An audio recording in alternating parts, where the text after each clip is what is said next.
Dybala! He is something else. Di Lorenzo, and still Di Lorenzo! The captain brings the house down. Partenopea champions once again, but the 33-year wait will now officially come to an end.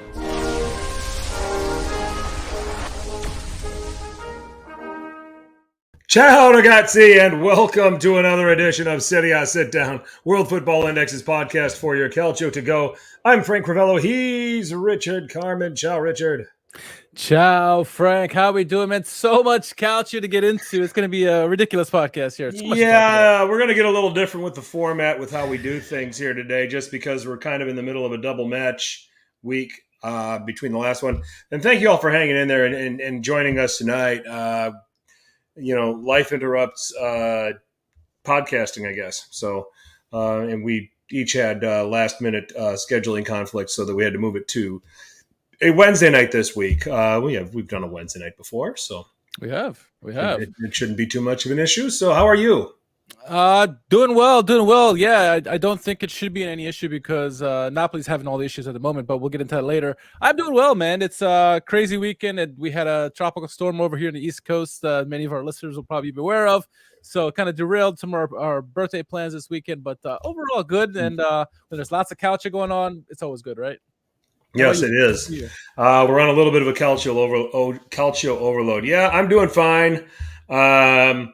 I tell you what, when you go out at night and that sort of thing, the older you get, the longer it takes to recover. I had my high school class reunion on Saturday night, and what's going on at night? Yeah, exactly. Most nights, just about all nights during the week, I'm in bed and dead to the world probably by about 10 o'clock. That's just kind of how old I've gotten and that kind of thing. So when you go to something and you're out past midnight, it hits different, and that day is brutal, and that's kind of what it was, and and I don't remember it ever being that way. So, but be that as it may, had a good time with that, and kids are playing a lot of soccer too on top of it. Good. So it's very busy time for our family this time of year. So no, Michael, 30 year reunion. Programming note for those watching on YouTube, check back later, check the description. We'll have timestamps for different segments that we're talking about. So if you're watching along, you can skip ahead or whatever. But Frank, the giant killers of Sassuolo are back in our lives. The fun bad team that we enjoy certainly showed up this weekend for sure. How about that? Yeah, how about that? They've won 3 of their last 4, and after opening with 2 defeats, it's and then 4 games. All 11 of their goals they've scored so far this season have come in these last 4 games. So, it makes a huge difference when Domenico Berardi is back in the fold there. And you can only imagine. Just what would have been if they didn't crap themselves in the second half against Frosinone? They'd be sitting there on 12 points and right in there in the top 4, top 6. Instead of sitting 8th. So, that's just the margins we're at right now this early in the season. Absolutely. And Napoli are in Juventus mode at the moment with lots of things going on, swirling with them. We'll get to when we talk about Napoli. But one thing I do want to lead off with is we talked about this last season when Juventus were in the midst of all their scandals and the not the point shaving necessarily, but the changing of the salaries and transferring players here and there. And we said Juventus weren't the only team. Look out for Napoli. Something's going to come back around that we thought maybe it would happen in the summertime, but it seems like now is the time. ADL and Napoli are being investigated for their transaction, bringing Osimhen to Napoli, and some of the players they lost out. The valuation was a little suspect there, so now they're under investigation. So we'll see what comes from that. I think there's some substance there. I don't know if it's as bad as what Juventus had, but keep an eye out for this there with ADL and Juventus here. We'll see what comes from this, but that was just the tipping point for Napoli, which, like I said, we'll get into the rest of it later. But what are your thoughts on those? The investigation with ADL. Are you surprised by these allegations and the investigation, I should say? I think we're kind of tapping into it right now. Yeah. We don't know everything. Yeah. And to be fair, before the Juventus fans come out and just jump down our throats and say, "Well, you didn't say about us. You wanted us to just burn at the stake from the second you're accused of something." No, we let that play out too. Yeah. So, more's got to come. I'm not one of these. I don't like to find somebody guilty, or any of this other stuff. And that's kind of where I'm sitting with it right now. I mean, yeah. I think more needs to be unpacked with this. Personally, yeah. That's where I'm sitting on it. Yeah, and from what I remember digging into it last year when all this broke through and all the teams are involved, I think there is something there. But I like you, I want to see more, read more about this. But it does seem like some of the players that went the other way to Lille, the valuations were a little crazy there. So we'll see what comes from it. Like I said, more information, and then we can ram it down their throats, right? But yep. Lots of Calcio to talk to first. So, man, 2 match days to talk about, huh? Yeah, we're going to whip right through it. We're going to go through match day 5, and then we're going to go through part of what, the part of match week 6 that have already happened. So let's just not waste any time. As far as match week 5, we had Salernitana 1, Frosinone 1. Lecce continued to be tough at home. They win 1-0 over Genoa. Genoa had a sending off in that game. Moving on to the Saturday matches, Milan changed the formation, changed a few players, but still beat Hellas Verona 1-0. Sassuolo, we talked about them, giant killers, 4-2 winners over Juventus. Lazio only managing a 1-1 draw with Monza. And then getting into Sunday, we had Empoli and Inter winning that 1-0. Atalanta playing host to Cagliari, winning 2-0. Fiorentina 2-0 at Udinese. A 0-0 draw between Bologna and Napoli, and lots to talk about with that, which led to some of the Napoli has kind of become the new telenovela of Serie A all of a sudden. Although after today, that might be a little bit short-lived. And then Torino and Roma playing to a 1-1 draw there. Tuesday's action, just one game kicking off match week 6 was Juventus 1, Lecce 0, and then today we had 6 games. Milan winning at Cagliari 3-1, Empoli winning 1-0 against Salernitana, Verona losing at home to Atalanta 1-0, Sassuolo, double giant killing, match week 5, match week 6. This time they go to Inter and win 2-1, Lazio 2-0 win over Torino, and then Napoli thumping Udinese 4-1, leaving us with Thursday's action with Frosinone hosting Fiorentina, Monza hosting Bologna, and Genoa hosting Roma. So let's start at the top with a Inter team that, they come off a huge derby win. They come off of blasting Fiorentina. They come off of a huge derby win over Milan. They have to now all of a sudden, they travel to Benfica. They gut out a 1-1 draw. A result that might have potentially flattered them if anybody watched the game. They go. What's that? Real Sociedad. Oh, I'm sorry. It was Real Sociedad. Excuse me. Thank you. They've got Benfica in their group, and it's Benfica shit the bed in their game. Against Salzburg. So they regroup and have to travel to an Empoli team that rehires Andrea Azzoli as their manager and deals with resistance from them, except for a wonder goal from Fede Di Marco. And then today, a shock defeat at home against Sassuolo. But isn't that shocking? Sassuolo's been kind of a bogey team for Inter historically.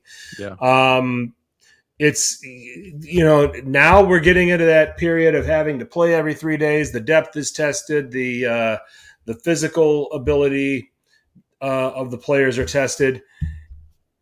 These aren't the most flattering. They're certainly the loss to Sassuolo, but only winning 1-0 at Empoli after you've proven you thumped Fiorentina and Milan, and you won your first 2 games against teams like Cagliari without breaking a sweat.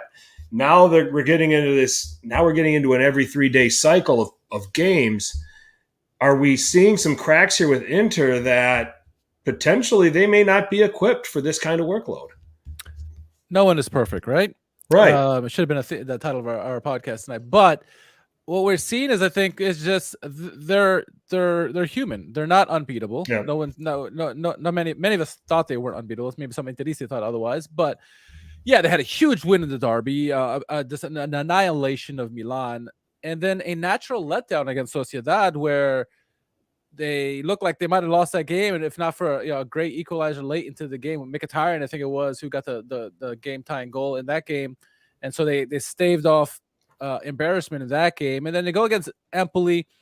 Empoli is difficult because, as you mentioned, they got rid of Zanetti, first manager to be sacked this year, bring back Andrea Azzoli.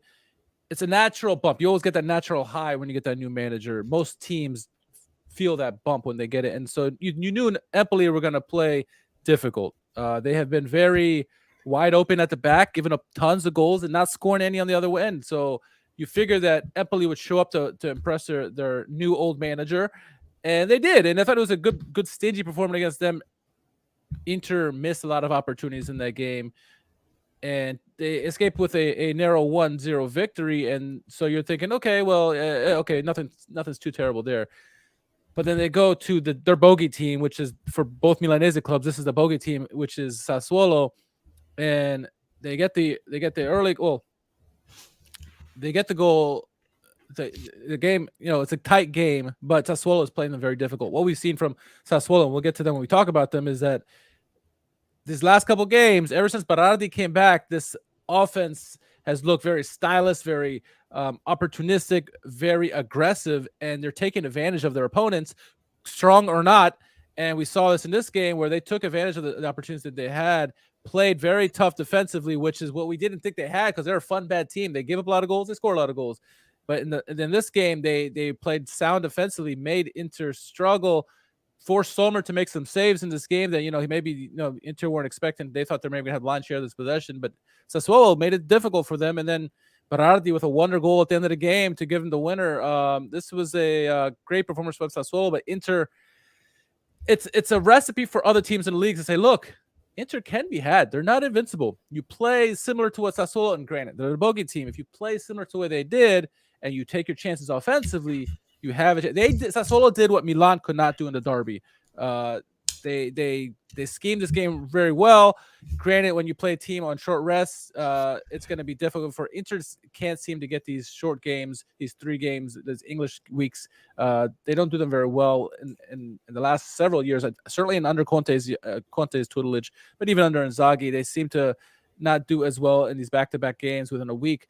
And so what we saw, a great performance by Sassuolo, and Inter, there's a chink in the armor, as you said. They're not invincible. And so this is a recipe that some teams can apply, not all. And so you will see the good games that the top teams will look at this, what they did, and try to apply this against Inter. Obviously, Milan failed miserably, but I mean, Sassuolo were brilliant. They allowed Inter to have the ball, and they hit them on the counter, and they created a lot of dangerous chances as a result. So, a game that's somewhat set up perfectly for Sassuolo.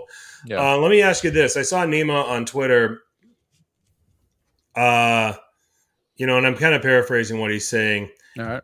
His feeling is that Inter, they get that goal before halftime to go 1-0 up on Sassuolo, and that they seemed to almost play like with an arrogance in the second half, as if they're going to win, that the game was already won. Did you see that in them?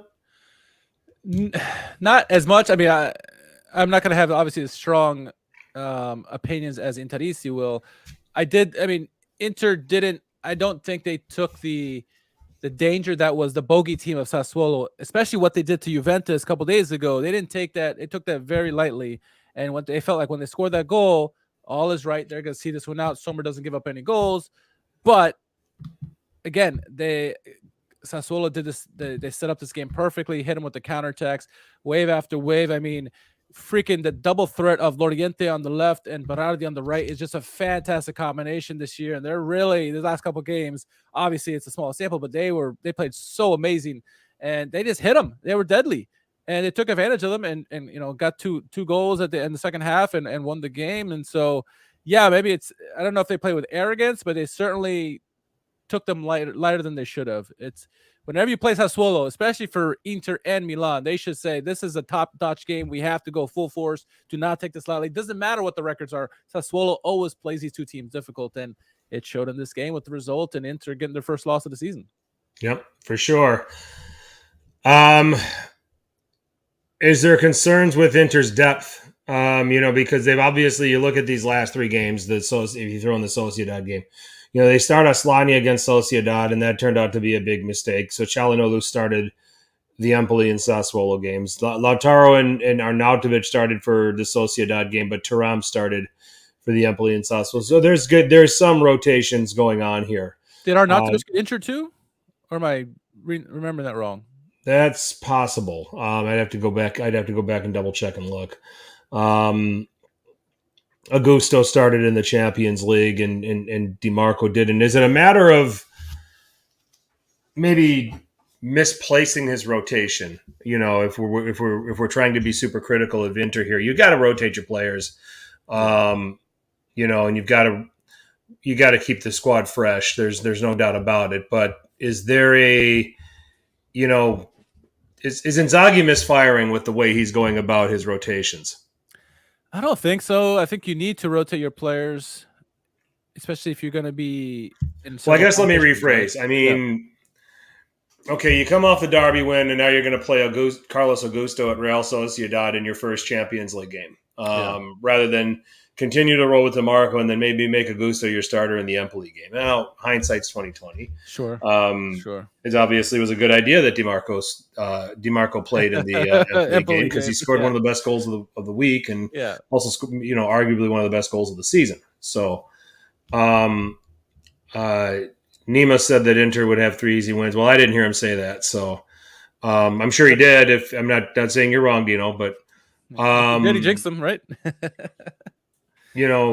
Should the priority, okay, Real Sociedad's probably a little bit more important than Empoli. The DiMarco should continue to be playing. Did he pick the wrong spots, to rest guys? Because we can sit here and talk about the hypotheticals and all that. We don't like to do that. But I'm looking at this and saying, maybe this is a vice with Inzaghi when he has to rotate, and he maybe overthinks it, and going with DiMarco against Sociedad might have produced a win there, where Augusto, there's not too much of a departure when you have to play Empoli. Yeah, I think hindsight's 2020, right? But certainly, I think when you compare the two teams, Sociedad and Empoli, and granted, yes, we know that there was a short window between the derby and then the Champions League fixture, so I get the rotation, but I think I'm with you. You start your big dogs in the Champions League game because that's where it's a difficult group and you want to set the tone, and so you play with your big dogs, your main starting lineup, get the result, and then you can rest your players for 10 days or whatever it is between the Empoli game and then Sassuolo game, however many days that is. And so that's what I would have done. But again, it's hindsight's 2020. I can see why he did what he did. The long and short of it is, and we saw this when Milan, after they won a Scudetto, their rotation had to be tested, and we'll see that with Napoli this year as well. Sometimes all your players have to show up. It doesn't matter who you are. You're going to have to get wins no matter who's out there. If you want to, win the Scudetto, especially if you want to retain it, teams like Napoli and then to our point, Inter, they're going to have to play no matter what. If you want to win, you have to play. Everyone has to step up. And so that can't be the excuse saying, oh, well, we didn't have our starters in this game. It's like, no, you need to win. You should have beaten Empoli. You did. And then you should have been prepared for Sassuolo, which they were not. And so that's the only thing is they could try to find ways to do better in the future and try to look 2-3 games out and maybe try to figure out the rotation that way. But you're going to have to play everybody to be successful in this league, especially with all the competitions that they're in at the moment. And they think they can win all 3. So yeah, it's going to be difficult. But everyone's got to step up and show up, and there's no excuse for losing to Sassuolo. Oh, there is. They're good. Sassuolo are good, and they're a bogey team, so they should have been better prepared, I think. Yeah, I also think that with Sassuolo, with what they've got and with what they can offer going forward, they're going to give everybody a hard time in this league this season. So, as we evolve, and if these guys can stay healthy, Berardi, Loriente, and boy, Matias Henrique is a guy that's starting to step up a little bit as well. Pinamonti's finding a way to score goals there. You know, they're equipped to give everybody a hard time if they can stay healthy. They're gonna do this to a lot of good teams as the season goes on. So, you know, let's talk about where I think rotations were, for the most part, incredibly correct. Milan. Okay. Should have gotten all 3 points against Newcastle in the Champions League, and now you come to Verona where you make a lot of adjustments and you do some rotation. You rest Teo, you rest some players, and you come out with a 3-4-3. And you know, you shouldn't be surprised when Maigna's not in there and it's sports yellow, that Pioli's willing to go with 3 at the back to try to get a little more protection for the goalkeeper, because the shot stopping isn't there versus where it is when you have Maignan. Yeah. So rotating to play 3-4-3 and sneaking out a 1-0 win over Hellas Verona, but then going to Cagliari and again fully rotating, no Leao in the starting lineup, no Giroud in the starting lineup. You know, oddly getting his first game in the regista role with Krunic. About time. Yeah.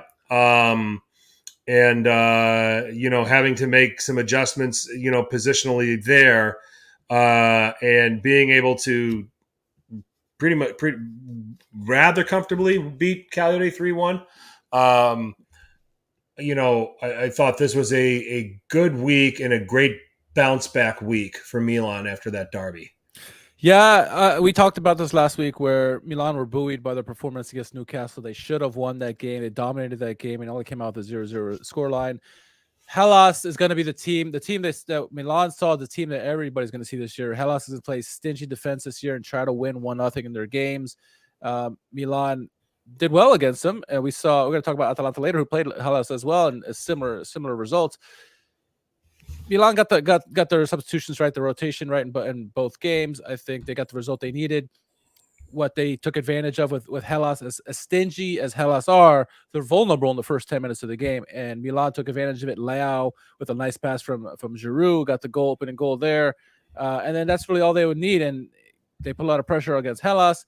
Sportiello came up big when he had to, and I think you're right. The necessity to go to the 3 at the back was needed because the defense had been leaky. As good as they were offensively, defensively, teams were finding ways. I mean, just look at the derby, right? The derby, 5 goals. What more can you say? So Pioli had to do something and had to clog the midfield, put 3 in the back, and to try to help out Sportiello, especially since Magnon's not there. You gotta have somebody to help out Sportiello. And so we saw nice, comfortable 1-0 victory there. Go to Cagliari, got to see the more rotation. Finally got to see Adli start. It was about time. I mean, at this rate, we're going to see Musa start in 2027.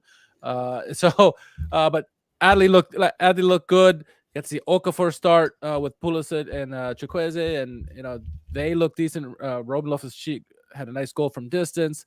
Yeah, it was a comfortable win. Luvumbu, who's gonna score against everybody, he seems like a legit talent. You know, let's see what he does at Cagliari next year. I don't expect him to stay there long. Maybe go after 6 months, who knows? But he got a wonderful goal to begin the game. But yeah, fairly comfortable for Milan, and so I think they got a job done right. 2 teams in the past where they would have struggled, certainly at the end of last year, right? And either got draws or losses in these games, found ways to squeak out victories when they had to, and now they're looking at their co-top of the table, just based on goal differential against Inter or head-to-head. So yeah, good performances from Milan, I think, for the 2 games. And how'd you feel about Adli? I thought solid. I'll say that. Martino and I got into it because he thought Adli was the best player on the pitch for Milan by far in the first half. I thought it was Teo Hernandez. But it's all subjective. I sound like that. I thought Adli was terrible. I thought Adli was good. But I thought that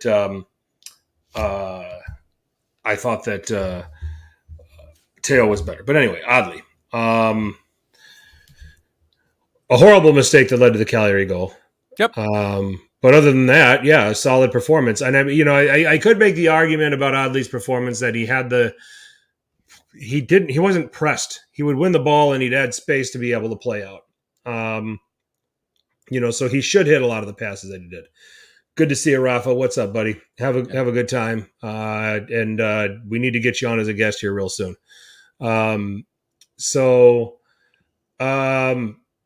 That's where I'm at with it. It's solid, room for improvement. That's about it. Yeah, no, it's certainly a solid performance, and I want to see more of him now. Hopefully, Pioli wants to see more of him after this. Yes, he had that mistake on the first goal, but he also set up the first goal for Milan, right, where he had a nice through ball that lets out to Reinders, and Reinders set up to got the Pulisic who got the shot off, and Okafor with the put away. So nice transition there by Ali. Yeah, I thought Ali was good. I want to see more of him. It seems like every time, and I think Bonetti even said this. I think it was Bonetti, but every time we've seen Adli play, and most of it has been in friendlies, granted, but he's looked good. He's looked good. And so you wonder, like, what the hell is Pioli thinking to not play this guy?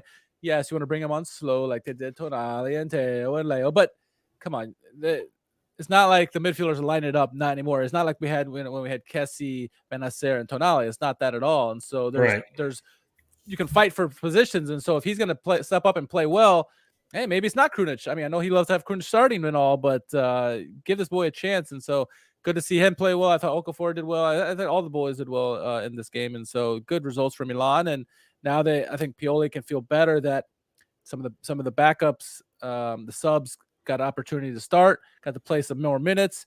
And now he has a little bit more depth he can feel comfortable with, going forward. Let's see him in that role on Saturday against Lazio, against a team that's going to have midfielders that are going to press him a little bit more than Cagliari did, and see if he can answer the call. That's the thing that I'm gonna say and call out on that one. So so good for Milan. Juventus.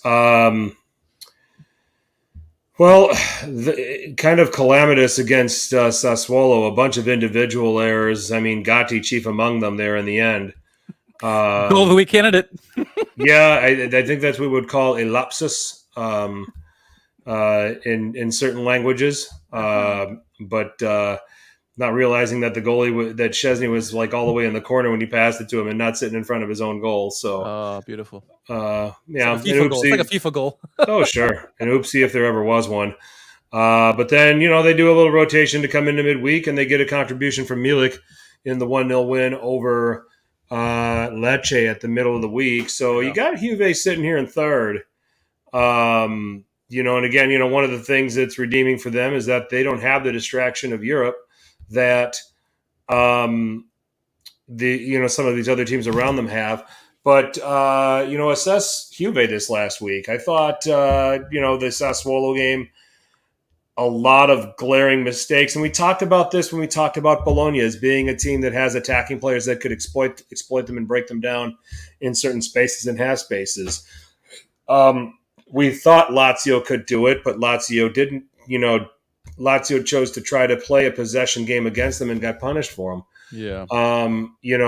And now here comes Sassuolo, who have a lot of similar characteristics to Bologna and finished more of their chances. So some of these pacier, quick passing teams, I think, are the teams that are really going to give Juve fits. And when you look at the schedule, Atalanta, as Dino's mentioning, Milan is showing to be a team like that as well.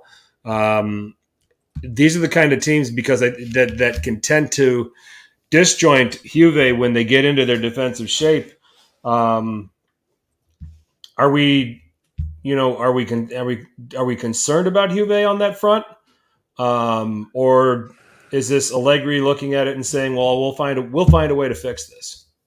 I think it's Allegri. I think it's the latter. I think they saw what they did against Lazio, and they thought, hey, we can play attractive football. Let's go ahead and do it because Sassuolo have been giving up goals this year. Why not?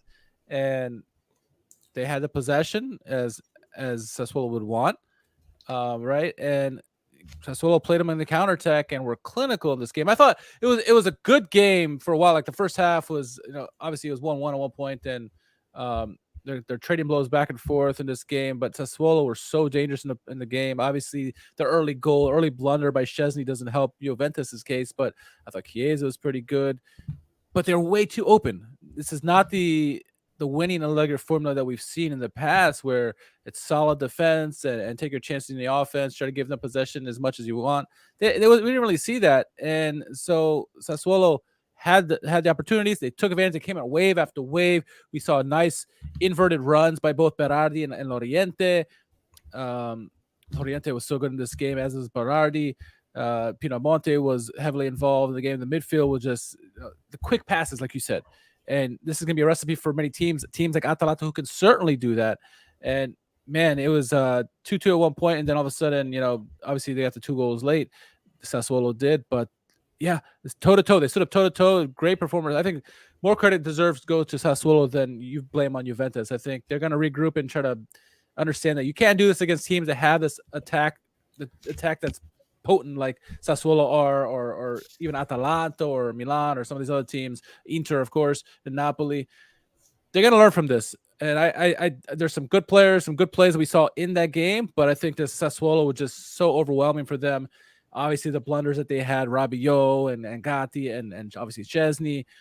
Sassuolo looked really good. You got to give them all the credit in the world, and Juventus gonna shake their head, and they learned from their mistake going into that second game against Lecce.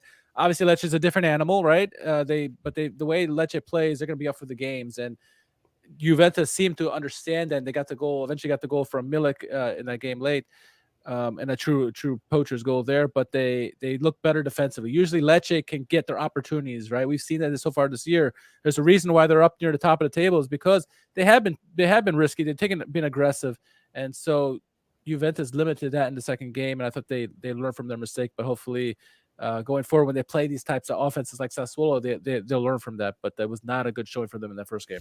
Yeah, disappointing altogether for them, but bouncing back to beat Lecce. Yeah, good one.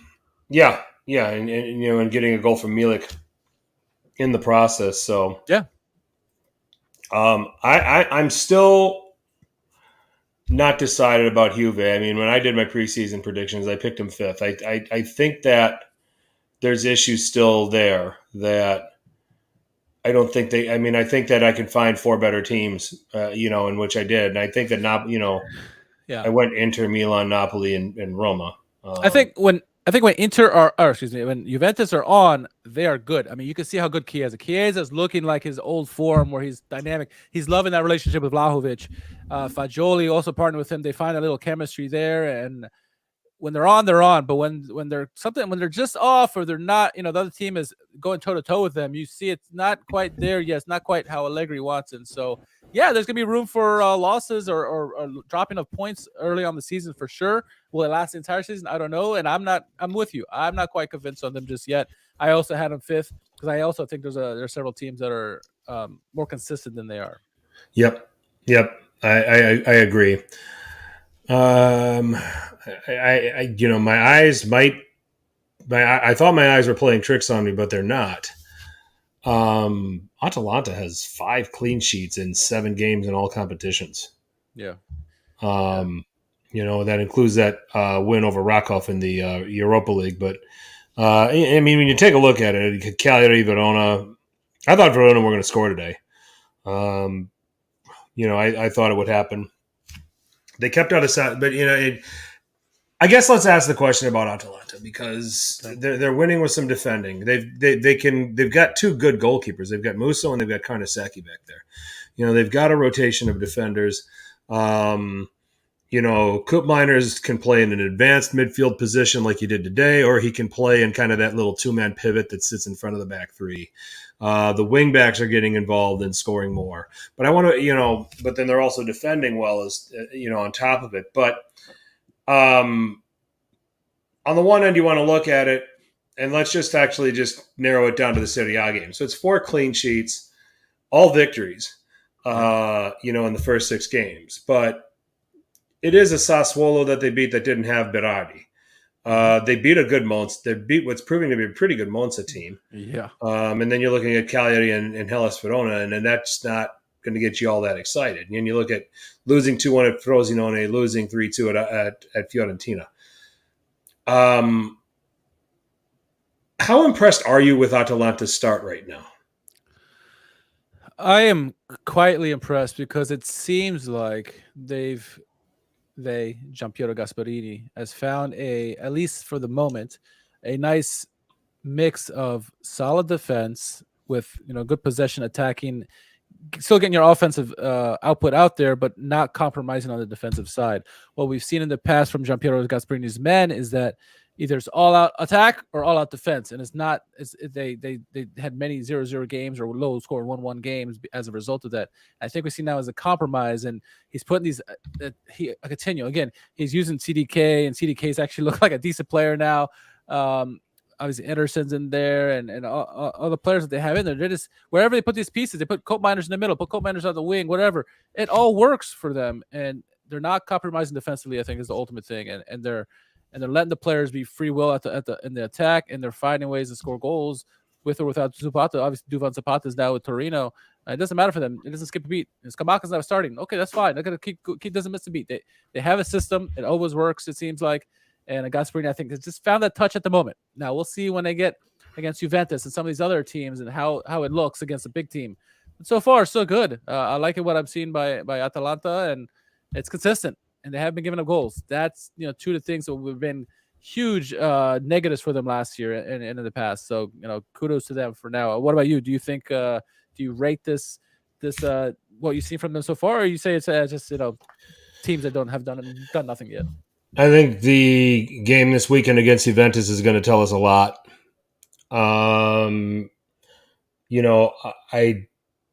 It's kind of strange to me. On the one hand, I want to sit there and say, well, I think the best thing you can say is that they're winning the games they're supposed to win. Okay, maybe except for the game at Frosinone. Okay, and I felt Fiorentina was going to beat them. At the Artemio Franchi, which they did. Yeah. But I think that they've turned into this team that just can find ways there. I don't think that's the, Atalanta doing Atalanta things of a few years ago where you had Ilicic and Zapata and, and all of these guys. You had Hattabor, Gomez and Gozens at the height of their game, and they were just ripping apart everybody. 4 goals, 5 goals, 6 goals, that kind of things. To Dino's point, Atalanta's had one of the easier fixture lists, and they've lost 2 games. Yep. So when they have to dig in and have to play, the Seven Sisters, of which they've already lost to one of them, I mean, is it going to show up? So we'll have to see. I look at Atalanta on the whole right now. Look at these 2 games, and I think it's just taking care of business as you're rotating guys and dealing with a couple of injuries. They don't have Scamacca. They're not going to have Touré.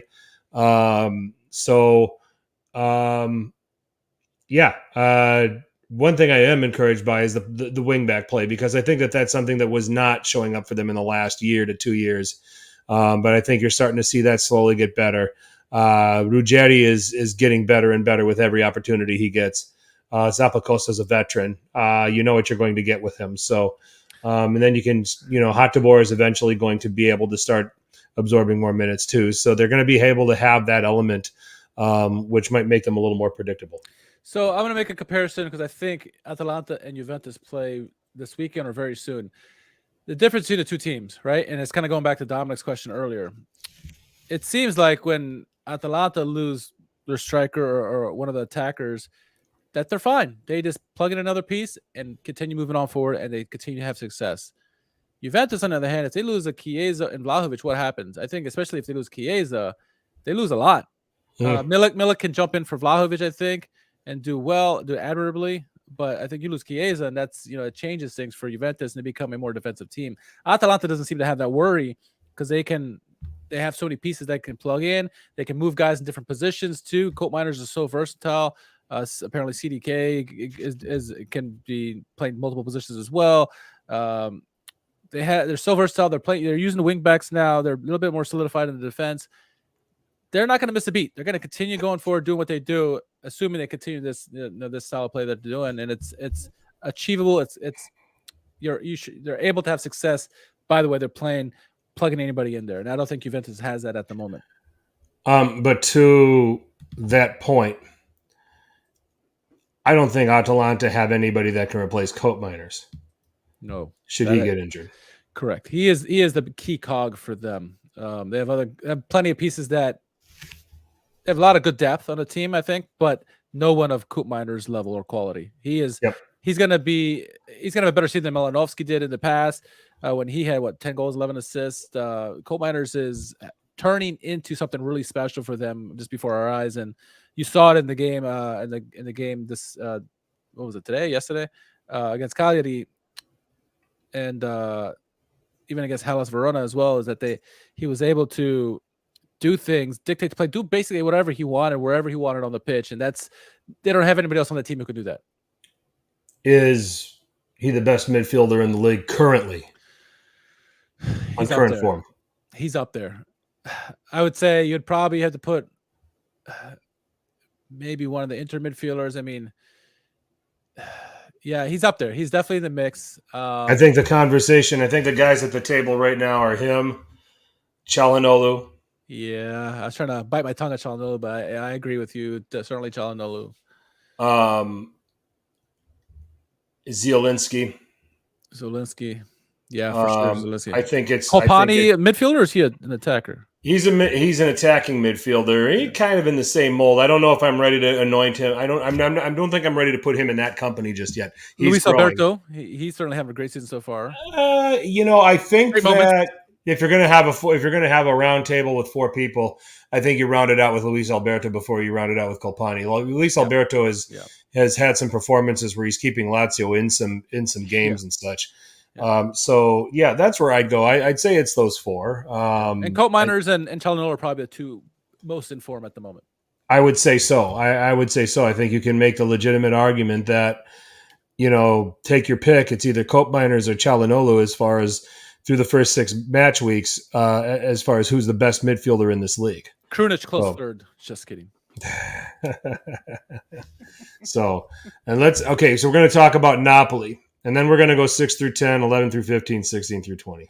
Yeah. And we'll kind of clump them. So lots of interesting things going on with Napoli, Richard. I mean, they have a goalless draw with Bologna, which, in all actuality and in all honesty, that's not anything to be at least in my opinion, that's not Bologna's a good anything team to be too disappointed about, because Bologna is a really good team. Thiago Motta's coached them well.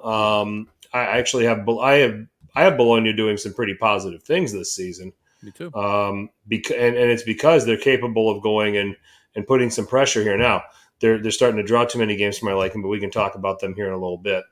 But it was a game that maybe Napoli should have gotten the 3 points, but then you get drama because Osimhen's taken out of the game, and then he goes at it with Rudy Garcia. And now you've got all of the fallout from that, and you've got some of this stuff turning up on. I think it was on a TikTok account or something like that. Yeah, you know more about this than I do. Maybe we should start by this whole TikTok thing and the issue with Osimhen and the rift that it caused. Yeah. Why don't I just show the video? Show what I'm talking about. The words say more than anything. Let me make it big here so you can watch. Here's a video of what Napoli, mind you, Napoli on their own TikTok posted.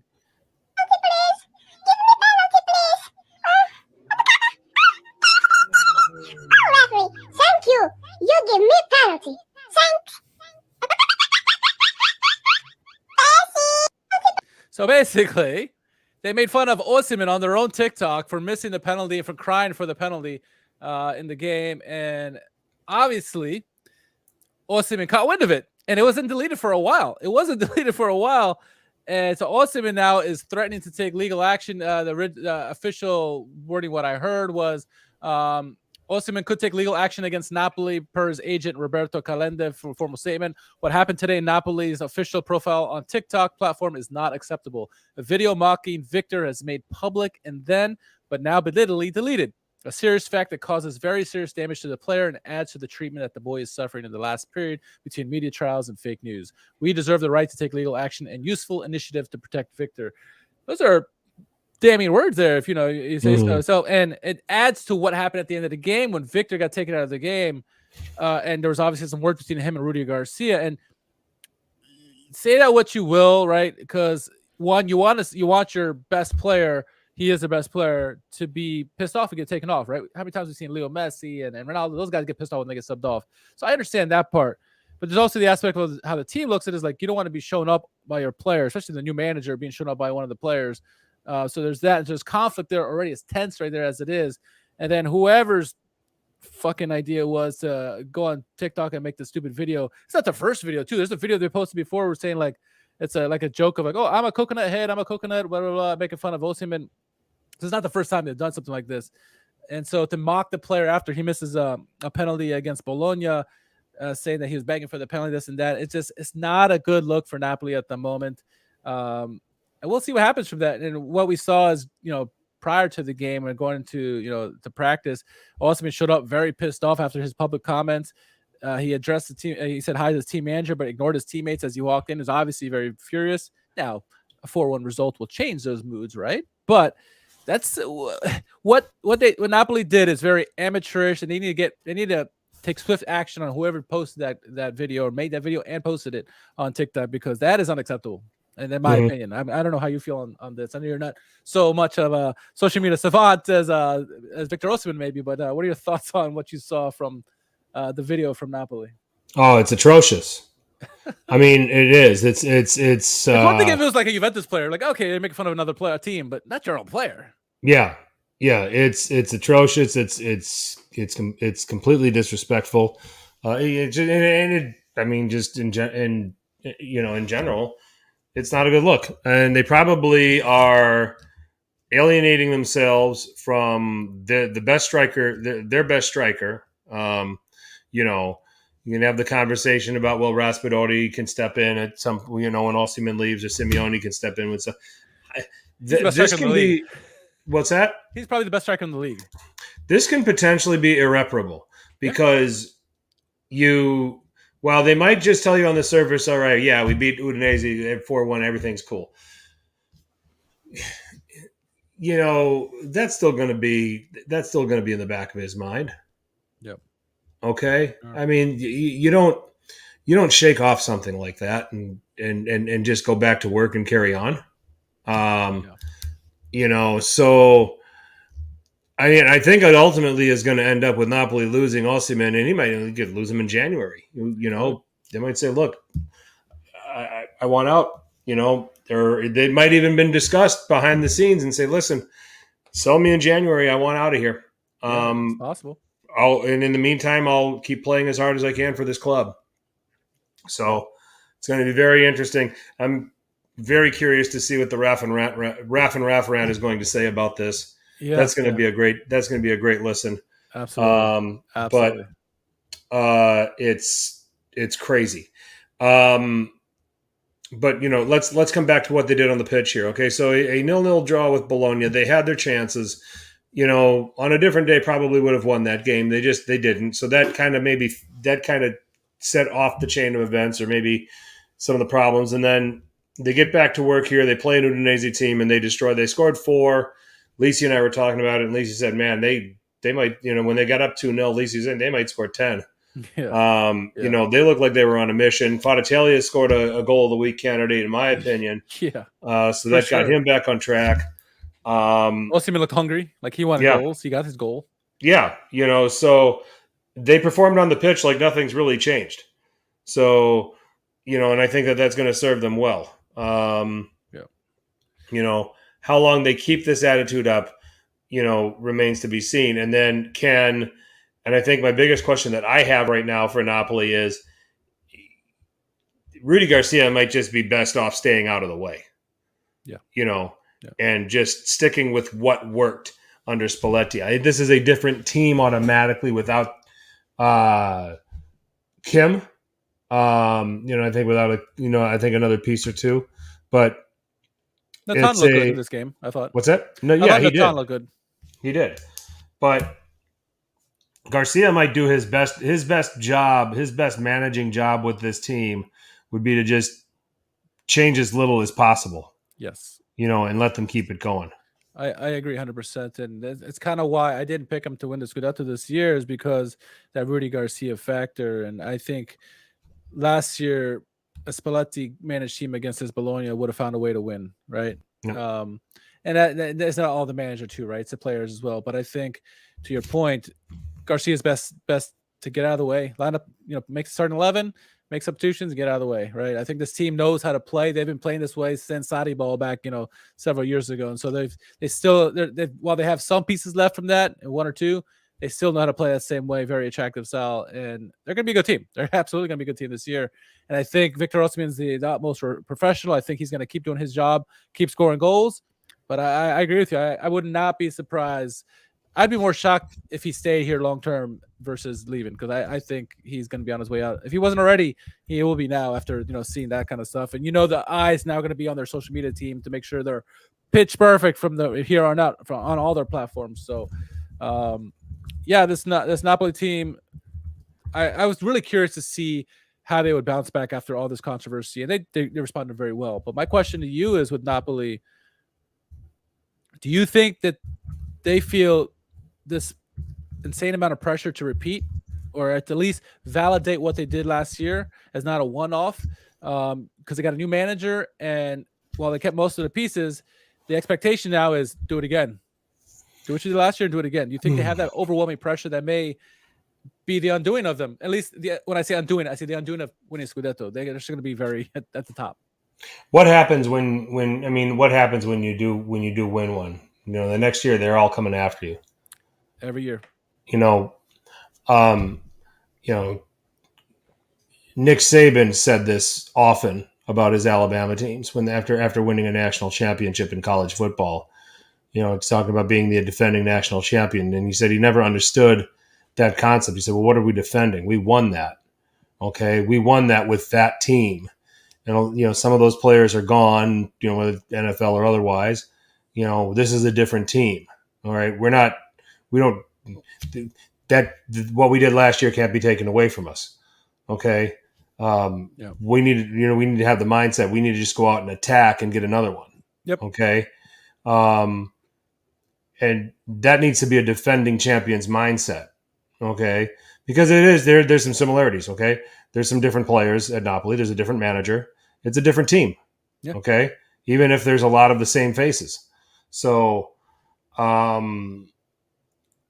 if they took the mindset, and then I think that Napoli, if they took the mindset that we're going to attack another one, I think a couple of these results would be really different, because you can feel a little bit of pressure when you are the champion. Okay. And that responsibility to win back to back. It's why we've had, the last 4 years, different champions, and it almost makes you marvel at what Juventus did here for 10 straight years, if you assume that it was all on the up and up. But in Napoli's case, they're you're everyone's motivation. That's who that's the stand. You're the standard now. You're who, to Michael's point, you're who everybody wants to measure themselves against to see where they're at. Mm-hmm. Okay. And there's responsibility to that, but at the same time, you've got to reverse that. You've got to reverse the mentality on your end and say, "Hey, we're attacking something too." Yep. So, and that's just the way it is. Who else is next on the top 10? Well, let's move to let's do 6 through 10 and lump them all together. So Lecce had a win and a defeat. Fiorentina won back-to-back. Sassuolo with 2 amazing back-to-back wins. Frosinone with a win and a draw. Torino with a draw and a loss. We've spoken glowingly about Sassuolo and what they're like now that Berardi's in the fold, and I think that we've already exhausted that, so we don't need to talk about them. Yeah. Interestingly enough, Fiorentina have a game in hand here and have a chance to elevate themselves into a tie for third with Juventus. So a win at Frosinone for Fiorentina tomorrow puts them top 4. And talk about them a little bit here under Italiano, where they go and get battered by Inter, and then they realize that they have Lucas Martinez Corta on the bench. That's where he is. And play him. And I think didn't he score in one of these games? Yeah. But they beat Atalanta, and then they get a clean sheet on Udinese. So,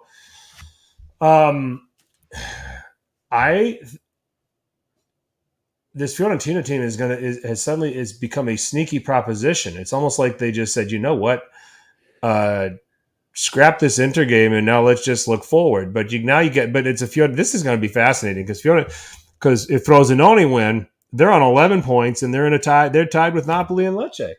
So that's a fun game tomorrow. And the Frosinone games have not been boring, and Fiorentina have proved, and Fiorentina do not mind getting into a track meet with anyone. Yeah. I guess in essence, we're looking at this 6 through 10 and previewing that game. Yeah, and I think with Fiorentina is similar to Milan, because like everyone's like, oh, everyone's boasting about Fiorentina in the early part of the season. Oh, they're such a great team. Hey, some people are saying they're going to win Scudetto, right? Then they go against Inter and lose 4-0 in that game, and it's like, oh well, let's slow our roll on Fiorentina. But maybe just the anomaly with both Fiorentina and Milan were Inter. Inter just did damn good, and they got obviously beat by Sassuolo this week, but Inter were good. So if you take that game out of the way, the rest of the games for Fiorentina have been good, right? They've been getting results. They got two wins here and this week, and so yeah, they found their magic piece. Obviously having Quarta out there, Bonaventura is having a renaissance. He's getting like fine wine, just playing so much better every year. It seems like, and all the pieces are playing. Vincenzo Italiano has got it right. He saw what he did in the Inter game and says, "Yeah, I'm not doing that again. Let me just do let's stick to our bread and butter. Look at the strength of his teams and take advantage of that." And obviously having Martino Corto getting the game, he's pushing up, really high and a lot, and getting involved in the action, moving the ball around, nice quick passing. It's really wonderful football to see, and I'm glad that Vincenzo Italiano has got this team humming right now, and they look like a team that's going to be challenging for certainly a European spot.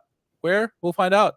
But they're playing really nice. They seem to be gelling at the moment, and full credit to Vincenzo Italiano to kind of get his team back in there, because the big question this year would be like, can they do what they did at the end of the season? They played so well on 3 different fronts.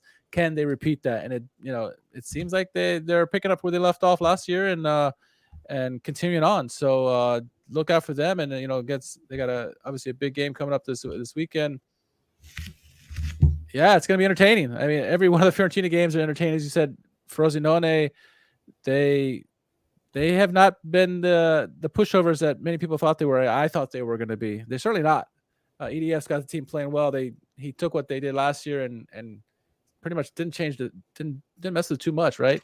And so it's going to be certainly an entertaining game against Frosinone, and I can't wait to watch it. Honestly, I can't believe I'm saying that a Fiorentina Frosinone match, but I am. Yeah, it's going to be. It should be a very interesting game. I do expect Fiorentina to win. I do too. Yeah. So, and then Torino was clipping right along. They had a good start for the first 4 games. They had 8 points. 7 points. But now they're coming off with a draw and a loss. A well-earned draw against Roma at home, and then going to Lazio, losing 2-0. So I guess you can't be too harsh on them. No. But man, I tell you what, the difference that Zapata makes with that team. Oh my gosh! Yes. To have a target, to have a reference point, with a nice combination of technique and work rate in that midfield and on the wingback positions. And I said this when I did my little preview thread, and did my predictions thread. This is the most talented team Ivan Juric has had as a Serie A manager. 100%. Given all the stops that he's made. So going through a little bit of a bump here, playing some teams that he's probably not supposed to get results against, but you're seeing a Torino team that's I still think going to be a very live threat here for to even snatch 7th. I don't know if they're a top 6 team by any stretch of the imagination, but a team that if they finish in the Conference League place at the end of the season, I wouldn't be surprised. Yeah, no, I agree. I agree 100% about that. I think what we got a taste of both Roma and Torino playing with big men up top, a focal point that can really ignite that offense. And Zapata, I was curious how he would do coming over to Torino, but it seems that he could fit perfectly. Obviously, Juric knows how to use him and is using him very well. They came up again a little roadblock today, or was it today? I can't remember. All these days are blended in together. But the game against Lazio, a little roadblock against them. Obviously, Lazio needed to bounce back themselves after the earlier in the week, and so it's not. They shouldn't feel down about this game losing 2-0. I think the pieces are there. They have some really nice, talented players there, as you mentioned. This team is going to do well this year. They're certainly a top 10 team. How low can they go is a question. You said 7th, and that's a very realistic guess. And so yeah, this team's gonna be fun to watch this year, and they're not gonna be the Ivan Juric teams where they just low score and beat you defensively and try to win 1-0. They're gonna have their games where they score 3 goals and stuff. Zapata's gonna get his goals this year. He's definitely gonna get double digits, no doubt. I think he's gonna have a new lease on life playing at Torino, where he doesn't have to be. He is the main guy there versus when he was at Atalanta, he was one of many, right? And doesn't worry about being in Gasparini's doghouse as well. But yeah, no, it's this Torino team's gonna be interesting to watch, and so.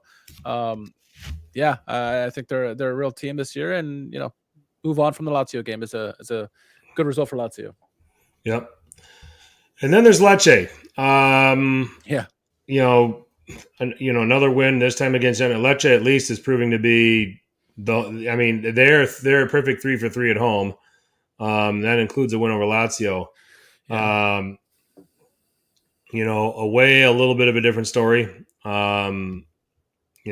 Just 2 draws and a loss. So, but I mean, if they're going to have that home field advantage, it's something, isn't it? Yeah, no, for sure. And that's something that the teams in a relegation zone won't have. I mean, they're probably the best at home out of all those teams. So you got that under you. If you get wins at home, pile up the wins at home, that's going to put you in a nice bit of safety.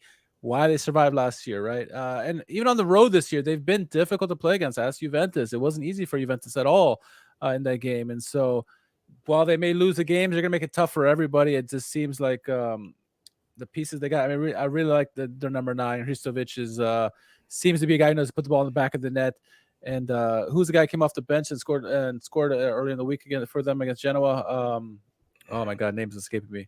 Number 10. I see his number. I see him clearly. I see his picture. I just can't pick his name. Anyway, they got some nice pieces there for them, and so they're going to be fun to watch. They're not going to just be your boring defensive team. They're gonna take their chances, especially at home. They're a difficult team. They're difficult out. You're going to have to bring your A game when you play against Lecce. Udan, thank you, the Frenchman. Yep, Remy Udan. Wonderful goal by him. Yeah. Yep. So, and then you got Strefezza, you've got Almqvist, we've got Banda when he gets healthy. So there's some pieces. There's a couple of midfielders in there that are looking pretty impressive too. So they're a team that, for now are going to they're going to give them some fits, but I'll tell you, they could also be a team that could get found out at some point too. So, time will tell. 11-15, we've got some teams that probably... they're definitely not going to be there for long. Lazio, Hellas Verona, Bologna, Roma, Monza. Monza probably fits in this area. You're looking at Lazio and Roma right now and just kind of having their shortcomings to start the season.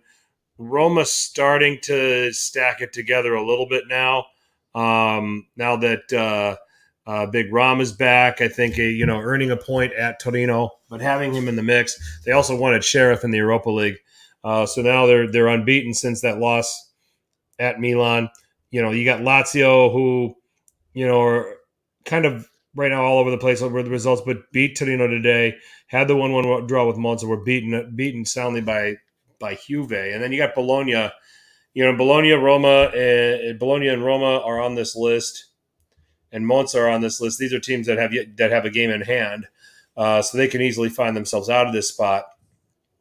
But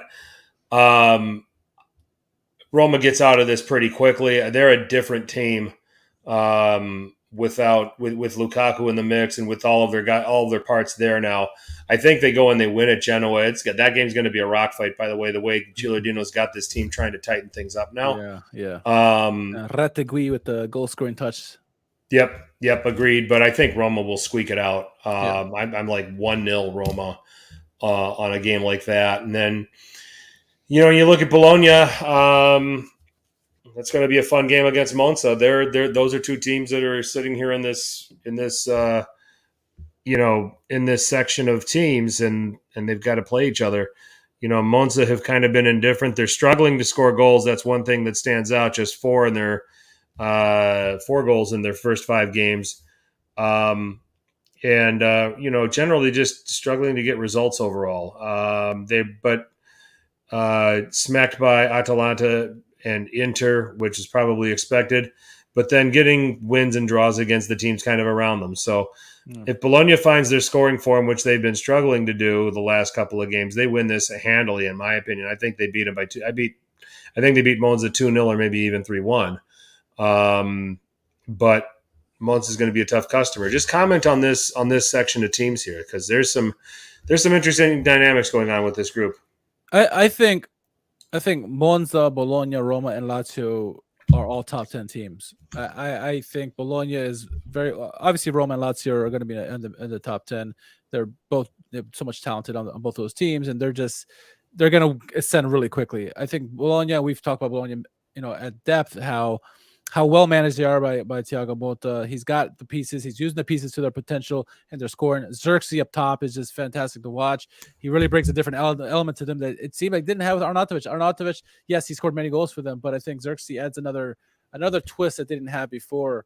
And so they're fun to watch. And I think Bologna, like you said, once they find the scoring touch, they're going to be knocking some of these teams out of the way. Now, I've been thoroughly impressed with Monza, the way they play.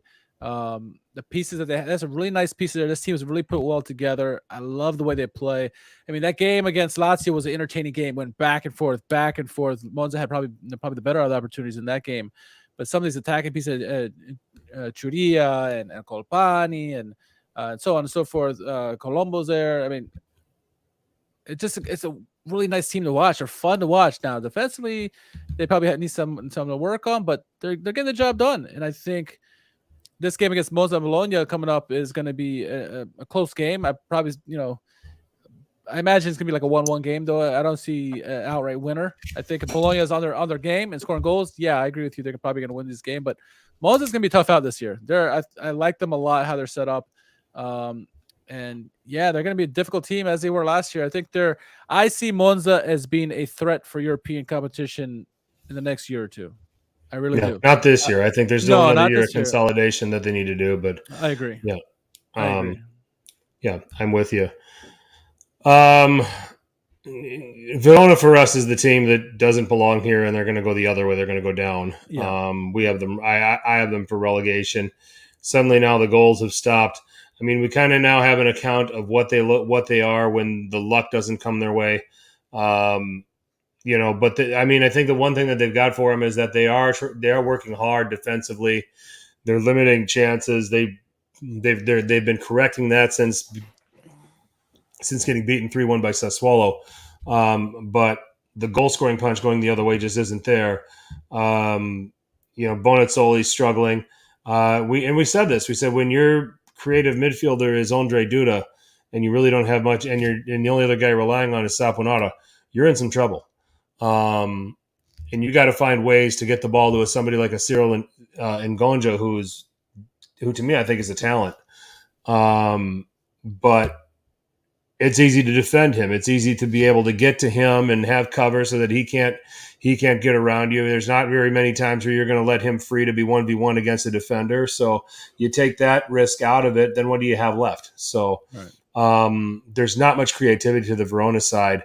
And at some point that's going to catch up to them, and we're going to start to see more defeats. Yeah, their game plan this year is going to be all out defense and try to nick one. Right? If they can get a 0-0 result, that'd be a fine result for them. They want points. They just want points at this point. They're not looking to be like a Lecce who's going out and trying to get victories. They're going to be very compact, right? Trying to minimize the mistakes that come up against them and try to survive that way, which I don't know if that's a great formula, but they're certainly going to be going down out of this group. They're the odd couple in this grouping here. They're going to live by being shithouse merchants. That's how they're going to try to survive. So. Yes. So we'll see. Yes. All right. Finally, the last 5 teams: Genoa, Salernitana, Udinese, Empoli, Cagliari. Empoli get Andrea Azzoli back. I hit you because I love you kind of talk that Empoli's owner probably had with him. Then this must be like the 3rd time or 4th time Andrea Azzoli's back. At least 3rd time. At least. Yeah. Managing Empoli. I'll tell you, and this is the get to know him before everybody else starts talking about him, and we're going to beat everybody to it again. Jacopo Fazzini, midfielder for Empoli. Oh, dear Lord. He can create. He can cross. He is very productive from a midfield position. Andrea Azzoli is going to turn this boy loose and just add him to the playmakers that they got. But can they get a goal scorer? Caputo's on the shelf. Spendi was kind of looked to be that guy in this game and didn't really come up with anything concrete against Salernitana. They fought bravely against Inter and came up short, lost on that wonder goal by DiMarco. But having Andrea Azzoli back in the fold actually gives me hope, because I think his style and the way he wants his teams to play is a better fit for the collection of talent that they have there than Zanetti has. Yeah, and they like to play a free. He can get their team to play the freestyle, free will attack much better than Zanetti could. And all they're missing is that goal scorer now at the moment. I think they're creating chances. Baldanzi's finally scored for them, first goal for Empoli this season. Yeah, I think he's going to certainly clean it, make it more difficult to be scored against. What we saw immediately made the game against Inter very difficult, right? And then get in the game today it was, or whatever it was. So it's going to be an improved Empoli team. Now, do I think they're going to be out of this? No, be higher than 15? No. They're still going to be in a relegation, though. I think they're going to be towards 15, 16. I don't think they're going to be in the bottom 3, but they need to find a goal scorer. Someone's going to have to step up for them, when Caputo's out. And it can't just be the number 9. It has to be one of the midfielders, or somebody has to step up for them. It can't just be one person. No team is going to be successful if they just have the one player. And so maybe what's Marco Briello up to these days, right? What is it, 47 now? He probably gets some goals, all right, until the meantime. But yeah, I do like the Empoli team. I do like the way they play, especially under Andrea Azzoli.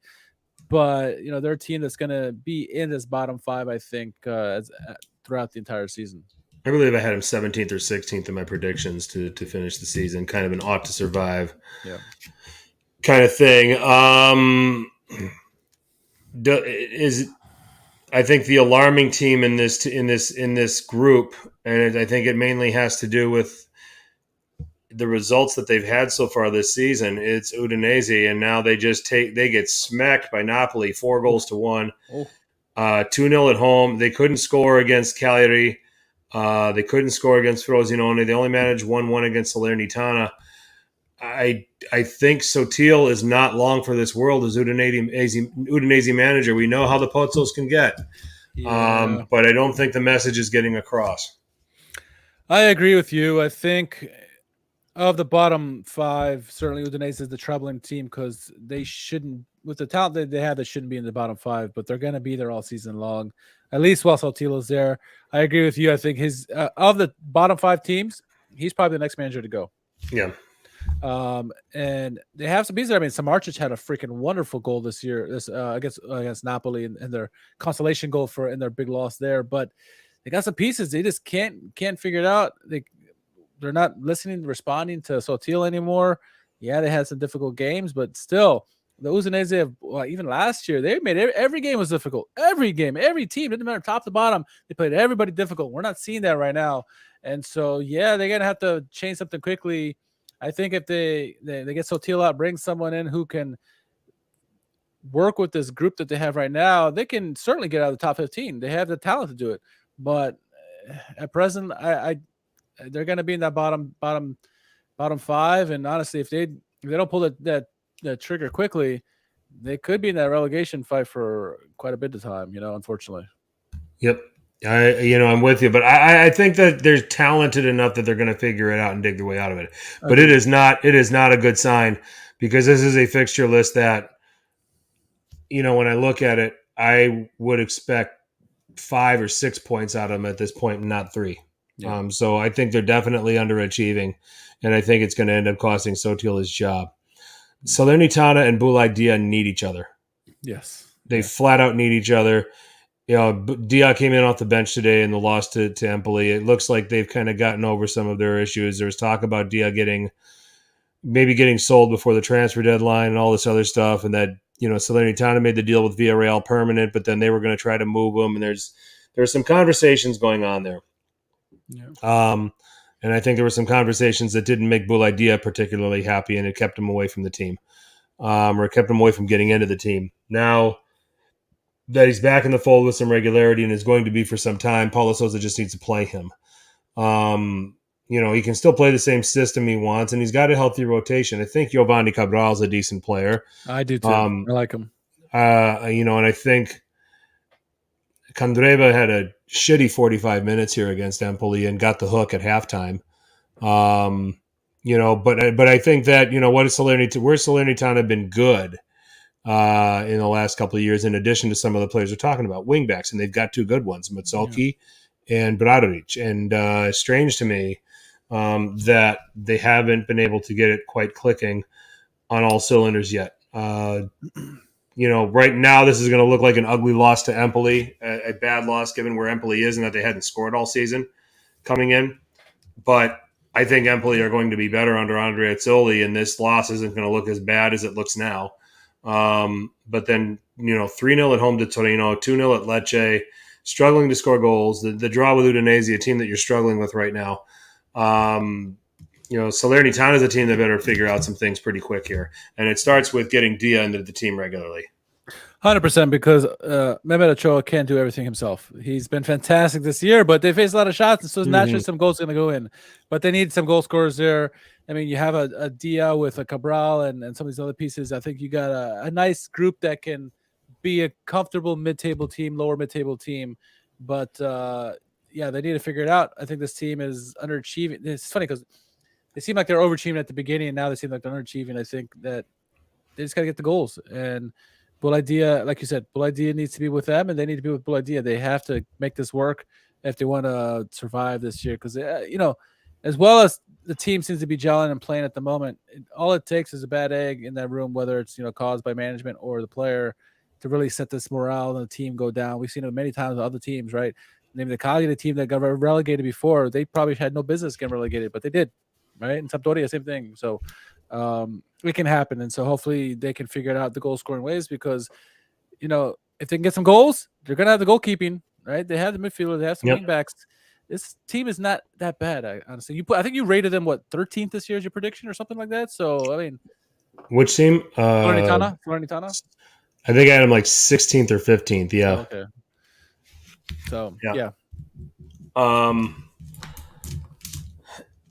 And then, I mean, just quick one. I mean, I think Cagliari are where they're going to end up being pretty much all season. It's just not pretty.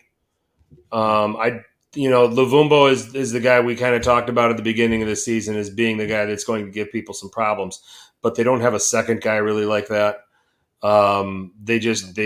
Ranieri's plan is to play a two strikers system with Luvumbo as one guy and then the other guy being basically a stiff. And this time it was Petagna against Milan. But then they've got some play. Augello was, the left wing back, and he's going to provide some service. And, but I think they need to, and they've got Viola in the mix, who's a good playmaking midfielder, who's a guy that's going to probably need to be called on more often for Cagliari to create some more chances, because 2 goals through 6 games aren't going to cut it.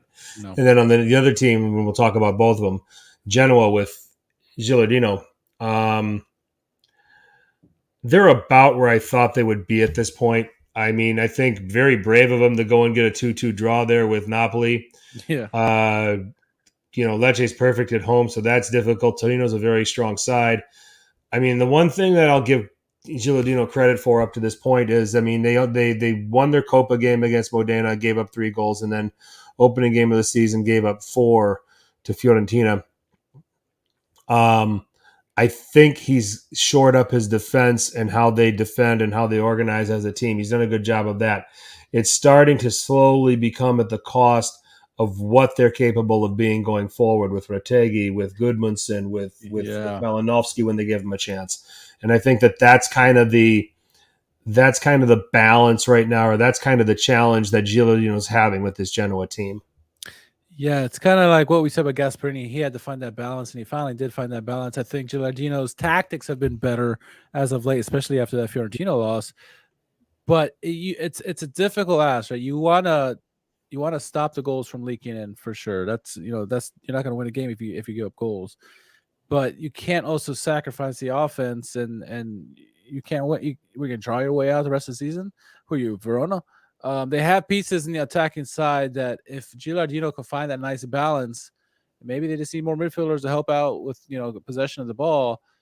They can be a team that's going to be comfortably out of the relegation zone, but they have to prove it first. And while the tactics have gotten better by Gilardino, he hasn't figured out the right recipe just yet. And until he does, they're going to be lingering in that relegation fight. And it could be that's where they stay the rest of the season. It could be. They may never find it, right? How long it take Gasperini to figure out how to play the nice balance of attack and defense? And I'm not comparing Napoli and Genoa at all, or Atalanta and Genoa at all, but there are some nice pieces there in the attack for them that you mentioned, and he needs to find a way to use them without sacrificing the defense. And so, until he gets that, it's going to be this team that's going to linger towards the bottom of the table, unfortunately. Agreed. So, and we'll see how he does. I mean, a Roma team that ran riot against Empoli recently. Let's see if he can find that balance tomorrow night. I already said Roma's going to win 1-0, so I think it's going to be just kind of another week where he's going to have an issue with it. Yep. So, but against a team like Roma, there might not be any shame to that. So, but who knows? So that's kind of a overview. Since it was a double match week, it's just kind of like, okay, looking at the games, looking at what we're seeing, but also just kind of seeing it's kind of hard to cover 17 games that have been played so far. So we'll just look at it team by team, and so that's what we did. So hopefully everybody enjoyed that and learned a little bit. So, but you can add Jacopo Fazzini to the one to watch, and somebody you better get to know as you're watching Empoli teams play, because I think that. He's strung together a couple of nice games. He's another youth product and, looking really solid so far. And I expect that he'll keep it up with the way he plays. So we should write this off the podcast, write down names of all these guys and start making some videos and write-ups about these guys, because people are asking about who are these guys and want to know more about these guys that we've been talking about. So we can maybe bring that and share that with the public. So yeah, absolutely. Yep, we'll try to do that. So goals of the double match week. We've got 17 games to pick 5 goals. So yeah. My honorable mention is going to go to Gatti versus Sassuolo. That was a beautiful empty net goal by him, but I kid. Number 5 for me, I'm going to go with. So is that the butt fumble of own goals? Yeah, I mean, yeah, it's got to be. I mean, that was a terrible own goal. It was a nice shot. Yeah. But no, what a buffoon. Anyway, and I like Gatti a lot. So anyway, number 5 for me, Cabral versus Frosinone. The player you talked about him before. He's a decent player, and I thought he had a nice goal there against a nice curler there. Number 4, hate to do it, but it's Lovombo against Milan. Wonderful, powerful strike, short side against Sportiello. Number 3, I'm going Kvaratskhelia against Udinese. Wonderful chip to go over the keeper, and then it caress it in, but that nice interception prior to that as well. He had a really good game there. Number 2, Berardi against Juventus. The curl, I think it ended up being the winner. I can't remember, but wonderful goal by him. You knew the left foot was coming. Inzaghi knew it was coming, today. And you mean against Inter? I mean, well, Inter. No. I'm talking about Inter. Yeah, you're right. Inter. Yeah. Inter. The goal against Inter. It's coming. Inzaghi was pissed off about it. Couldn't do anything about it. It's coming, but Sommer got beat. Sommer rare. He stands still and doesn't do anything. That was just a great curler. Number 1, Samardzic dancing through 7 Napoli players to get the goal. Wonderfully done by him. All in consolation. The team got embarrassed, but Samardzic is one of the best players on that team, and he looked good on that. The Serbian player with a nice run through, dribble, and finish there. So that's my number 1 there. Okay, I think we've got 3 of 3. We agree on 3 goals, just not where they're placed. So okay.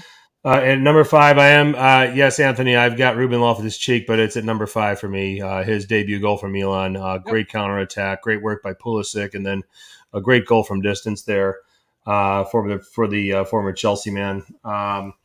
Number 4 is the Kvaratskhelia goal against Udinese, just to be able to win the ball with pressure, and then with that little dink touch past the goalkeeper, and then tucking it in. Yeah. Just wonderful individual skill there. Speaking of individual skill, Lazar Samardzic against Napoli, that gets my number 3. Like he was moving through training cones, literally, and scoring. I've got the Fede Di Marco volley against Empoli, number 2. Well struck, well taken, gives Inter a critical win there in Tuscany. And then number 1 for me, Domenico Berardi's goal against Inter today. What a strike. Yeah. You can't hit it that much more perfect. And to your point, against an informed goalkeeper to score that way, first team to get 2 on Inter this season. So Sassuolo take a bow.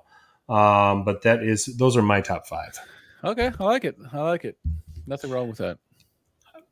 First round of Champions League, Europa League, Conference League games wrapped up. Richard, any comments or thoughts on that? I mean, the one redeeming thing about the games that our 7 teams in Serie A were involved in, 7 Serie A teams played, and there wasn't a loss among them. Yeah, absolutely. I will say that, in terms of the games that played after we went off air, Napoli, good to see that they got a win against Braga. Going on the road, we said if they got a score result against Braga, that would have been a good result, and they got a win. So good for them. I thought Inter saved off embarrassment. Certainly a letdown game after the derby against Sociedad. They got a late goal by Mkhitaryan to equalize there. So good for them to get a point in a group that is difficult. So, I mean, better than a loss, tell you that much. Moving on to Roma beating Sheriff. Kind of expected Sheriff was going to make it difficult for them. We said that last week, and Roma did find a way to win. No. What other games there? You already talked about Atalanta and Racal. Atalanta is getting the job done. Nice 2-0 victory there at home. Moving over to the Conference League. Fiorentina Genk. Pretty much how we thought, right? We said I think we both said 2-2 game in that one there, because Genk can score goals at home. Fiorentina know how to play in these kind of games. Obviously made it to the finals last year. 2-2 we called it. So good games good showing by Serie A, and so hopefully we see more of that going on to the rest of the fixture. I would love to see all Serie A teams progress out of their European positions, but we'll see. Good results for match week 1. Yeah, I mean, find a way to get points. I mean, accumulate points. I would say, interestingly enough, with the way everything was situated, the most disappointing result was Milan drawing Newcastle at home. And you want to win your home matches in group play. Especially the way they played. Yeah. I mean, the result itself was disappointing. The performance was outstanding. It was a great bounce back from the derby. But to come away empty-handed without any goals is going to be, when you look at it and these points are tallied up and they end up in the Europa League or end up 4th, they're going to look at that game and they're going to go back and look at the chances and say, man, there's plenty. We had our opportunity. We can't. And we only have ourselves to blame. It weirdly feels like a couple of years ago, and I think this was the year that it was that Liverpool and Tottenham reached the final, or where Napoli and Inter missed out on qualifying by pretty much, through the group stage by 1 goal. Literally 1 goal. Score one more or give up 1 less, and they would have gone through. So let me ask you this. And this is for anybody listening, really. What would you rather your team have in those situations? Would you rather have your team dominate the game and come out 0-0, or get dominated and find a way to get 0-0? Which is the better of the two? I'd rather dominate the game and get 0-0. Yeah. Ultimately, you want points no matter what. You want to get out of the group ultimately, but I think I'm with you. I think you would want to be the team that has a dominant team, because at least hey, you just got to get a goal in there. If your team gets dominated, it's like, where do you go from here? Like, you're not ready for the limelight, Yep. And who did PSG when they lost to, it was Nice a couple of weeks ago? They lost 3-2, and Luis Enrique said to reporters after the games, "We played well." I mean, there's not a whole lot I'm going to change with the way we played. Just sorry for some of the incidents that led to the goals we gave up. Yeah. So, that's the beauty of this sport. I mean, I played on a high school team that my junior year, we played for the state championship and we outshot our opponent 20-2, and we lost we lost on penalties. So it was 0-0 after regulation and overtime. So, it happens. I mean, it really does. So, but to the point, I'd rather be the dominant team and have all the chances, because then I knew I controlled the game. I can go to training and just try to create situations that put us in, where we got to work on finishing, but I would do it where I'm not just getting them in lines and just shooting at a goal with a goalkeeper without any defenders. I'm playing a game in the last third of the field where I'm trying to create the situations that of the chances that were missed, whether they were, we got it over, we crossed it and guy made a good run and just misexecuted it, or if we've got to just try to create a little bit of space to get a shot off and be able to finish it and just maybe adjust some of the the techniques to it. So it reminds me of I don't know, I think Marco van Basten said this, but he said like whenever I started getting in a goal drought, I would go down and play against the youth academy and score a bunch of goals, get my confidence back, and then be good to go. I think it was him who said it. I forget who said it, but I thought it was him. But anyway, it made me think of that. Yep. Because I think if you're just getting dominated and getting out of there 0-0, you're getting lucky because there's a lot of luck involved with that. Yeah. So now, if every game you're dominating, but you can't score, then it's like a problem. You can't score goals. Roma had that for good spells last year, right? Yep. George, they should put you up front next to Luvumbo. There you go. I mean, he needs a partner. Yeah. Luvumbo, that is. So, maybe George too. I don't know. Yep, for sure. So, at any event, so I think that's all we wanted to cover. Yeah, goes to.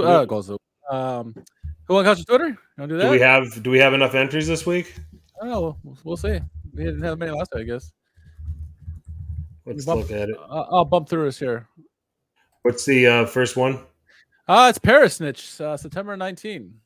Oh, so then we do have some. Yeah, let's go through it. Go ahead. All right, so it's time for the world's most popular hashtag game.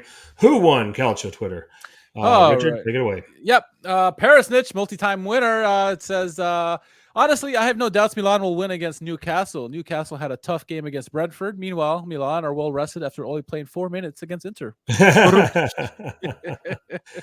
Zing. Zing. All right, so at Carlo Garganese is nominated. My reaction to Milan 0 Newcastle.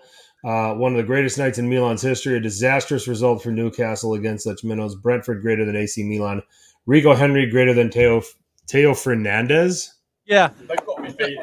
He was mocking the English media, and he hit this spot on. Of Newcastle, the leagues and Champions League side. You gotta watch this whole video. It's a hilarious video. He does the accent spot on. But basically, he was mocking the English media where they were saying like all these players you never heard of. They're mispronouncing the names for the Italians and say, "Oh, the English players are so much better than the Italians." Like, who are these guys? Like, who the hell is Teo Fernandez or Teo Fernandez, as he says? Really funny shit from Carlo. It was hilarious. Certainly hilarious. So definitely go watch that whole video there. Moving on, Paris Snitch back at it. Rafael Leao versus Newcastle highlights. Oh, that's loud. Oh, that's loud, my ear.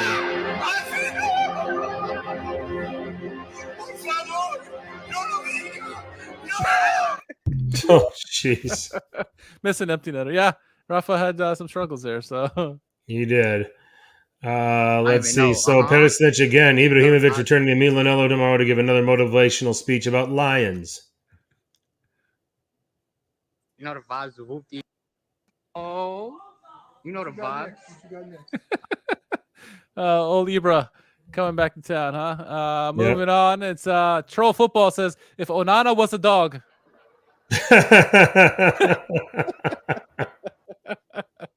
Oh, man. Oh, dear. Okay. Big Show thinks he's funny. _Nerazzurri. Goals scored in European football so far. CDK 1, Milan 0. CDK coming back to Hatas. All right, Perisic. He was on top after this Derby game, but he goes, we didn't deserve to go down a goal. We dominated for the first 3 minutes. He's talking to Milan. That was against Real Sociedad there. Yeah, that was a kickback to Pioli because Pioli said that Inter hardly had the ball for like the first 4 minutes. Yeah. So, okay, so we've got Art Vandelay is nominated. Mia invited because she is the only other person to get destroyed by 11 men in one night. Oh, God.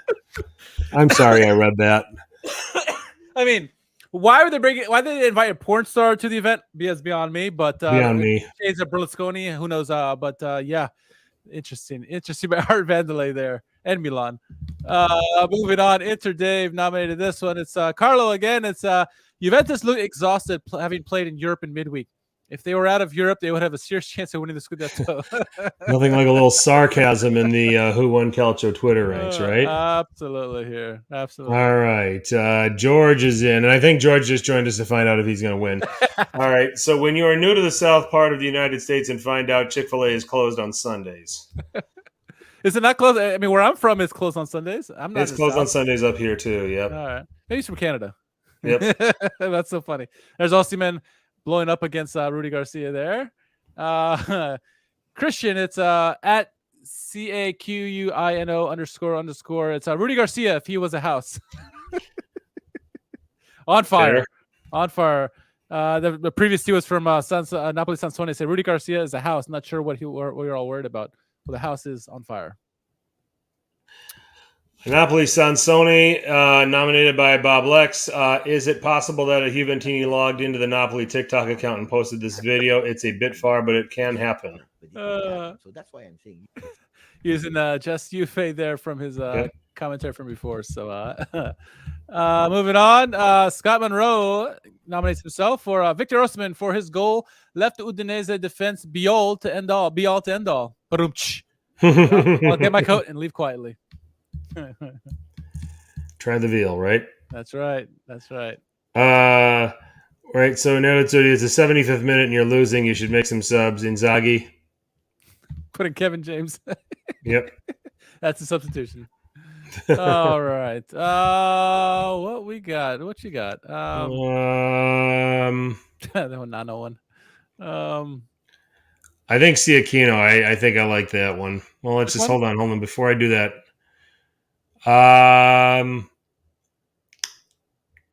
let's see here. I like the Carlo one where he made with the Newcastle, the English. With the video. Yeah, let's do that. So Carlo is going to win. Yeah.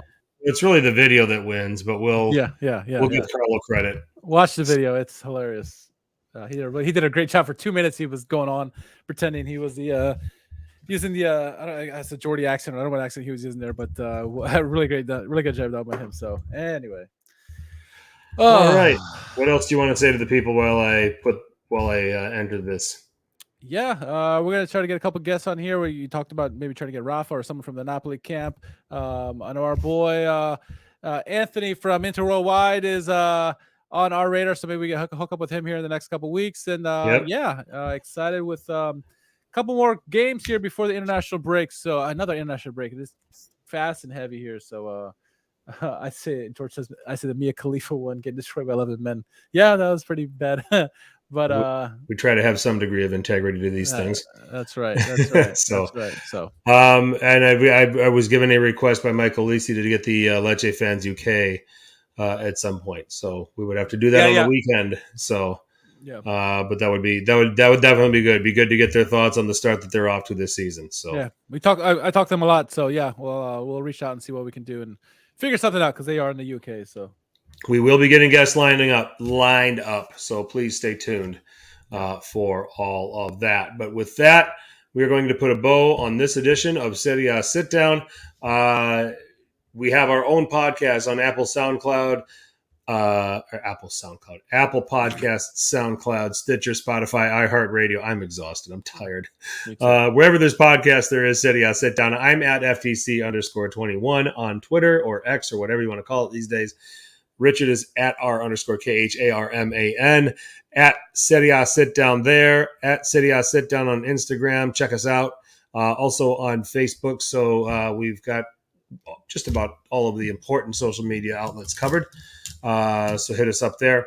If you are watching us for the first time here on YouTube and like what you see, please hit subscribe so that you can keep getting more videos into your feed on your YouTube page. You can also like this because that helps us out a lot.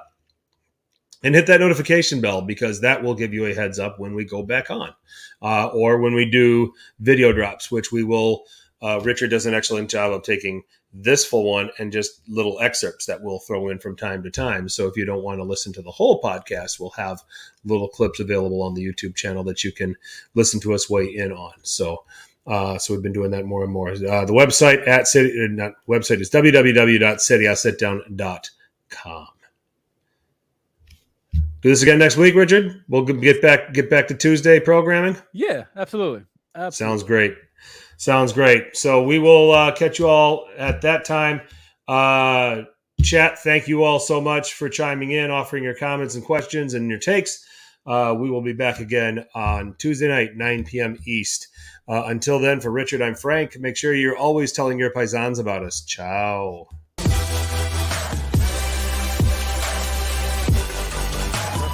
Everything. secondo, mette in mezzo l'aggancia di Lorenzo, e il Napoli è in vantaggio.